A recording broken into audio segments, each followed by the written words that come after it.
नमस्कार, मी शाहिद खेरटकर सह्याद्री समाचार मध्ये आपल्या सर्वांचं स्वागत करतो। पाहूयात एक विशेष बातमी। नमस्कार।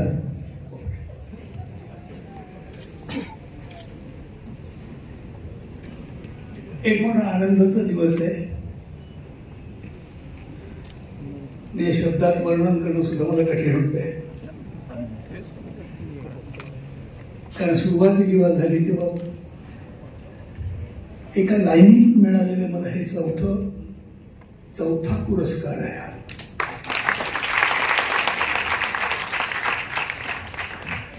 आणि चारही पुरस्कार इतके मोठे आहेत,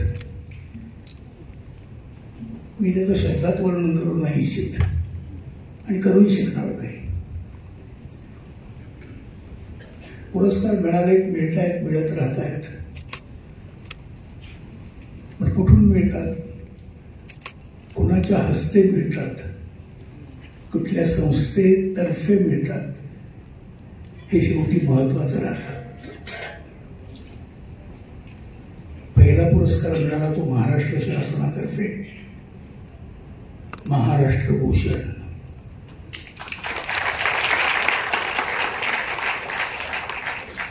तेव्हा मला पहिल्यांदा जाणीव झाली की या महाराष्ट्रासाठी मी थोडंसं काहीतरी केलेलं आहे। एका विशिष्ट लोकांना जे कलेवर प्रेम करतात, ज्यांना नाटक, सिनेमा याची मनापासून अत्यंत आवड आहे, अशा लोकांसाठी मी काहीतरी केलं, त्यांना काहीतरी आनंदी ठेवण्याचा मी प्रयत्न केला आहे, याची मला जाणीव होते। ठीक आहे, ते महाराष्ट्रापुरतं असेल, पण नंतर लगेच मला एक 2-3 दिवसांनी अनाउन्समेंट झाली की दिल्लीचा मला संगीत अकॅडमीचा पुरस्कार मिळाला। माझ्या इतक्या वर्षीच्या कलेतल्या सेवेबद्दल तो मिळाला। तो झाला, तो नाही झाला, तो इतक्यात प्रतिसाद वगैरे या सगळी लाईनीच झाली सगळी गोष्ट। तो मिळाला, तो मंगेशकर सारख्या मोठ्या फॅमिलीच्या तर्फे मिळालेला पुरस्कार, आणि तो सुद्धा माननीय मोठे दिग्गज कलाकार त्यांच्या नावाने मिळेल हा पुरस्कार, आणि ते नाव म्हणजे मास्टर दीनानाथ मंगेशकर। आणि आता मिळालेला हा पुरस्कार, ज्या ठिकाणी मी वाढलो, ज्या ठिकाणी माझी कला सादर केली, लोकांना आवडत गेली, मी करत गेलो, आणि त्यांनी जाणीव मला दरवेळेस करून देत राहिले की तू करतोयस ते चांगलं आहे, आम्हाला आवडत आहे, तू करत राहा। फार मोठी गोष्ट आहे। आणि अशा ठिकाणी, अशा या माझ्या महाराष्ट्रामध्ये आमची अखिल भारतीय ही नाट्य परिषद जी आहे, त्यांच्यातर्फे आज जो पुरस्कार त्यांनी मला जाहीर केला, म्हणजे माझ्या दृष्टीने फार मोठा असं वाटतं मला। आणि त्याच्यात आणखी एक महत्वाची गोष्ट की ज्यांच्या हस्ते मला तो मिळतोय, आदरणीय माननीय श्री शरदराव पवार साहेब,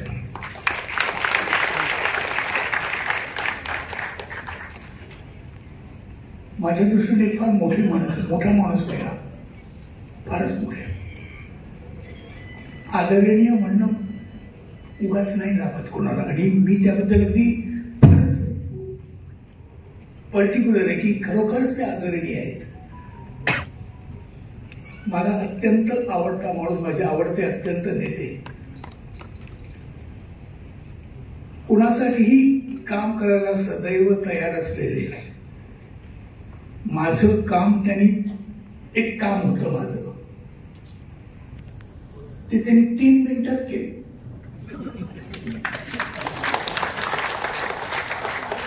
मोजून 3 मिनिटात, आपण म्हणतो 1 मिनिटात 2 मिनिटात असं नाही, मोजून 3 मिनिटात केलं। हा, काय काम तुमचं? नाही म्हणजे ते असं एकदा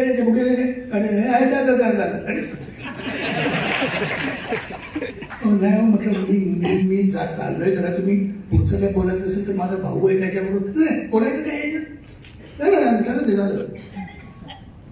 आणि खरंच झालं.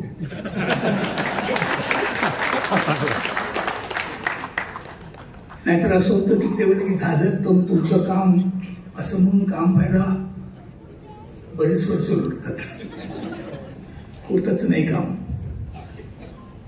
पण या माणसाचा मला हा असा अनुभव अजूनही ते मोठी त्यांची सगळ्यात आवडची गोष्ट म्हणजे कुठल्याही माणसाला ते अजूनही ओळखतात. त्यांच्या नावात सकट ओळखतात. मी त्यांना कधीच भेटलो नाही पहिल्यांदा सुरुवातीला, पण मी जेव्हा भेटलो तेव्हा ते हसले. मला कळलं की हे मला ओळखतात.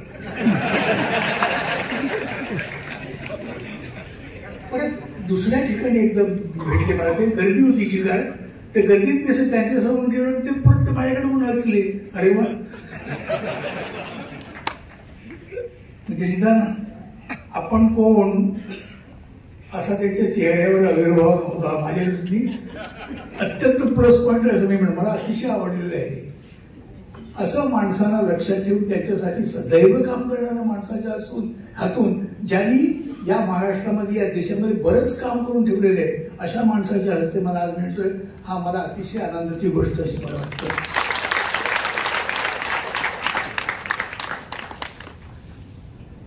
आपले उदय सामंतजी धडाडीचं आहे, त्याचं बोलणं सगळं धडाडीचं होतं. महाराष्ट्र बरंच काही त्यांच्या बोलण्यामध्ये होतं की बरंच काही करायला पाहिजे. आणि एकंदर त्यांच्या बोलण्यावरून असा लोकांचं हे होतं की निश्चित हे काहीतरी करतील, हे करून दाखवणार. आणि माझी खात्री आहे ते करून दाखवणार. कारण तुमचा कॉन्फिडन्स जेव्हा बोलण्याचा असतो ना त्याच्यावरून जज केलं जातं की तुम्ही काय करणार आहात ते. आमच्या नाटकात सुद्धा पहिली एंट्री घेतल्यानंतर तुम्ही कसं वाक्य टाकता त्याच्यावर तुमचं पुढचं सगळं कॅरेक्टर. तेव्हा तुमचा कॉन्फिडन्स हा तुम्हाला नेहमी साथ देत असतो. आज फणसळकर साहेब भेटले. या जमातीने माझ्यावर जीवापाड प्रेम केले हो. पोलीस या लोकांनी कुठेही काहीतरी अडकवलं असं की सोडतात. कुठेही काही झालं तरी. तुम्हाला एक गोष्ट सांगतो मी, बरीच वर्ष झाली त्याला. एकदा मी गाडी चालवत होतो. माझ्याबरोबर आमचे डान्स मास्टर सुगल सरकार होते आणि माझ्या ग्रँटेड माझ्या गाडीकडून निघून स्लेटर रोडवर वळलो. तर स्लेटर रोडला समोर फाटली टॅक्सी आली. तर टॅक्सी आली, त्या टॅक्सीने एका माणसाला उडवला. तो उडवला तर त्याचा खांदा फ्रॅक्चर झाला. आता काय करणार होता, मी खाली उतरतो. म्हणजे त्याची चुकी, त्याने लेफ्ट मारली त्याने उडवलं होता. पण मी त्याला गाडीत घातलं, मी त्याला भाटी हॉस्पिटलमध्ये घेऊन गेलो. आणि त्याचं सगळं भाटी हॉस्पिटल वस्ती घेत नाही तिकडे, म्हणजे अपघाताच्या गोष्टी घेत नाही तिकडे. तर त्याने ती घेतली केस आणि त्यांनी सगळं केलं त्याचं. डॉक्टर खेर त्यावेळेस होते तिकडे. डॉक्टर खेर म्हणजे तुम्हाला माहीत असतील, उषा किरण यांचे मिस्टर ते होते तिकडे. त्यांनी ते सगळं केलं. त्यांनी म्हणजे हा तो ह्याच्यामध्ये तू सगळे बघतो काय ते जाऊन. आणि त्याने ते सगळं केलं. बघा कोण कोण तयार असतं बघा करायला. आणि मी तिकडून गेलो. मग नंतर पोलीस आले. पोलीस तेव्हा पण माझे फॅन होते. काय काय झालं नाही, तुम्ही ते तुम्हाला माहिती नाही काय झालं, तुम्हाला यावं लागेल पोलीस स्टेशनला. अरे बापरे म्हणा, बरं तर जायचो म्हटलं. आणि तारदेव पोलीस स्टेशनमध्ये मी गेलो. दुपारी 3 वाजता गेलो. बसलोय मी. बऱ्याच वेळ कोणी विचारेच ना.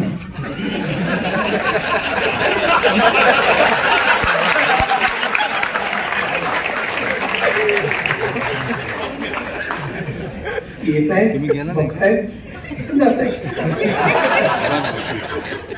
काही जण येत आहेत, असतायत. ही जाऊन विचारलं ना कोणी मला. काय करायचं, मी आपला बसलोय आता. 7 वाजेपर्यंत मी बसलो होतो.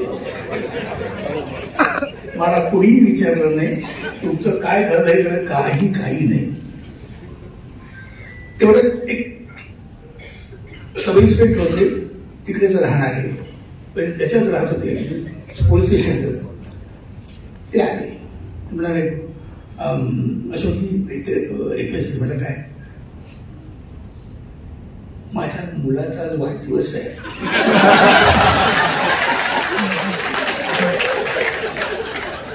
एक वर्षात आहे पुढे तर येतं ना आमच्याकडे. अहो पण काय मी काय करतो, माझं काय चाललंय बघा, मी कसा बघतो आणि मी वाढदिवसाला कुठे बोलवतोय.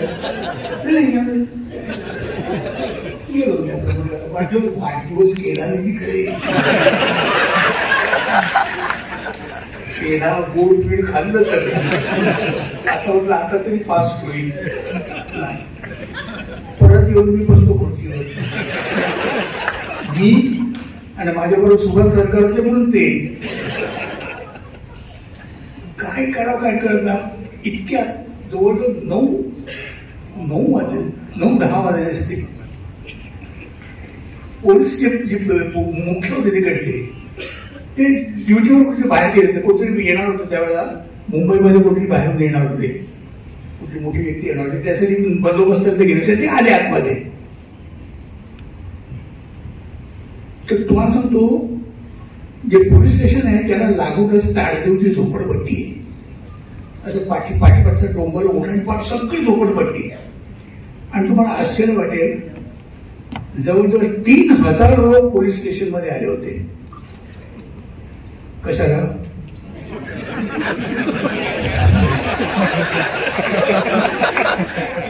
अरे याला काय अर्थ आहे अशोक सराफला बघायला. मी ते चालू माझं काय करू. तर ते आले ना त्या आतमध्ये आणि त्यांनी बघितलं 3000 रुपये बघितली उभे खाली. पण काय काय काय झालं काय झालं काय त्यांना म्हटलं काय ते वाईट पीठ झाली वाटतं तिकडे कुठे काय झालं काय काय झालं काय नाही. अशोक सराफ आलेत ना ते बसले तिकडे त्यांना बघायला आले. काय हो इकडे काय झालं काय घेऊन जायचं का पंच बंद करा चला तुमच्या चला. मी गेलो कसा आहे बघा. मला तिकडे त्याने तंबवला पण नंतर सोडून पण दिला. आणि तेव्हापासून ते माझ्याकडे पहिलं त्यांचं माझ्यावर जे प्रेम आहे ते अजूनही आहे. पोलीस लोक आणि माझंही त्यांच्यावर प्रेम आहे. सगळ्या प्रकारची रोल केले मी पोलीस, सगळ्या प्रकारचे.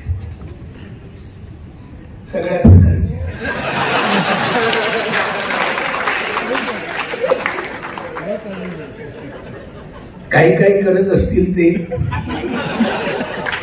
काही जी इमॅजिनरी काही असतील ते, चांगले वाईट सगळे. एक असा पोलीस सोडलेला नाही किती कॅरेक्टर मी केलेली नाही. त्यामुळे मी मला फार जवळचा वाटतो. रात्री अपरात्री कधी मला ठरले तर असे बघतात अरे तुम्ही सोडून देते. ते केवढं प्रेम आहे मला खरंच आवडतं.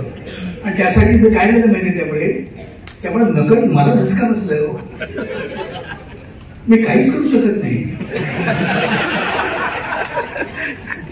रात्री कोणाला घेऊन पण जाऊ शकत नाही.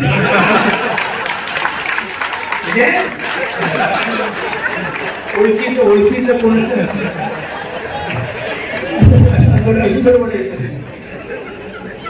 हे जरी असलं तर या लोकांचं कशाला म्हणून की तुम्हा सगळ्यांचंच आहे. तुम्हा सगळ्यांचंच माझ्यावर प्रेम आहे मला निश्चित माहिती आहे.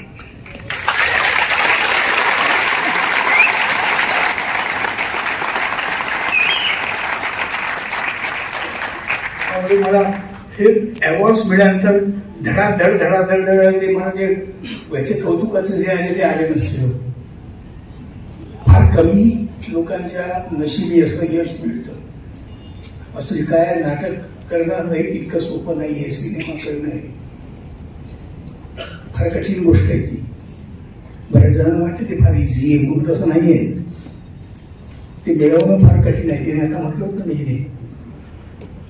की नाटकधंदा मिळवणं फार कठीण आहे, प्रसिद्धी पैसा मिळवणं, त्याच्यापेक्षा ते टिकवणं ही जास्ती फार कठीण आहे.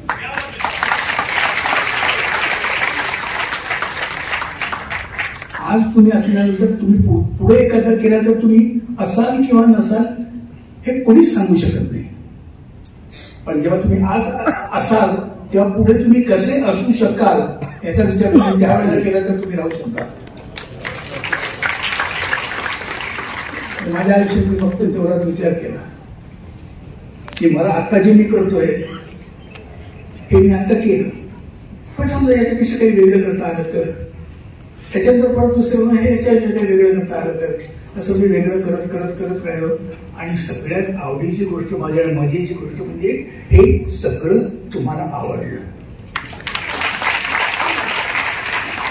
त्यामुळे नशीबवान माणूस आहे असं मी म्हणेन. आपल्या सगळ्या मराठी लोकांच्या दृष्टीने फार मी काहीतरी केल्याची मला जाणीव होते. आणि आपला मराठी ऑडियन्स ऐका साधा नाही आहे, म्हणजे बोलू नये पण तो थोडासा खडूस आहे.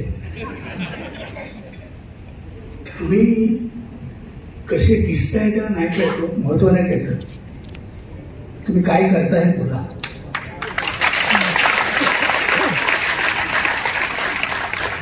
मी नेहमी सांगतो की तुम्ही काय करताय बोला. तुम्ही दिसताय इमेजिनरी गोष्ट आहे, ते आम्हाला नको आहे. तुम्ही कसं काम करताय, तुमचा कॅरेक्टर तुम्ही कसं आमच्या पुढे ठेवतात ते आम्हाला सांगा. हे तसं नसतं तर दादा कोंडके, निळू फुले, अशोक सराफ, लक्ष्मीकांत बेर्डे यांना मराठी चित्रपट सृष्टीत हिरो व्हायचा काही अधिकार नव्हता. आणि खानदानी चेहरेकडे लोक आलेले जन्मात. पण तरी देखील आमच्या बाबतीत, आमच्या सगळ्यांच्याच बाबतीत म्हणजे लोकांनी चेहरा गोष्ट इमॅजिनरी ठरवली. आणि ज्यांनी त्यांनी चांगली काही कामं केली त्यांना ते सतत पाठीशी लागले. आणि त्याच हे फलित जे आहे या सगळ्या गोष्टीचं, तेच म्हणजे हा आजचा पुरस्कार. मला खरोखर आनंद होतो. त्यामुळे मला कुणाच्या समोर म्हणतोय, एवढ्या लोकांच्या साक्षीने मिळतोय की माझ्यासाठी फार मोठी गोष्ट आहे. माझ्या आयुष्यातील, माझ्या मनातील कायम गोष्ट राहील. धन्यवाद.